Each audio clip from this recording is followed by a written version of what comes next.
तेलंगाना एक सपना था। తెలంగాణ ఒక స్వప్నం తెలంగాణ ఒక స్వప్నంగా ఉండేది गरीबों का सपना, किसानों का सपना, मजदूरों का सपना, कमजोर लोगों का सपना।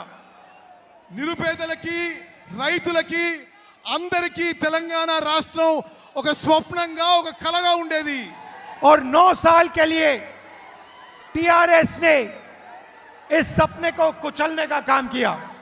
9 ఏళ్ల పాటు టిఆర్ఎస్ ప్రభుత్వం ఈ కళని ధ్వంసం చేసింది నాశనం చేసింది आपने कोई सपना देखा था और टीआरएस ने कुछ और कर डाला। మీ కళ ఒకటి ఉండే టిఆర్ఎస్ పార్టీ దానికి వ్యతిరేకంగా చేసింది और अब टीआरएस पार्टी ने अपना नाम बदल दिया। ఇప్పుడు టిఆర్ఎస్ పార్టీ వాళ్ళ పేరే మార్చుకున్నారు नया नाम लाए हैं बीआरएस।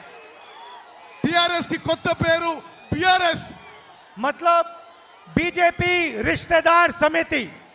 బిఆర్ఎస్ అంటే బీజేపీ रिश्तेदार समिति बीजेपी की बंधुవుల पार्टी। छत्तीसगढ़ और देश दुनिया की राजनीतिक सामाजिक खेल से जुड़ी खबरें, साथ ही बॉलीवुड और हॉलीवुड की लेटेस्ट जानकारी के आप हमारे चैनल टुडे न्यूज 9 छत्तीसगढ़ को सब्सक्राइब कीजिए। साथ में आप बेल आइकन को जरूर क्लिक कीजिए।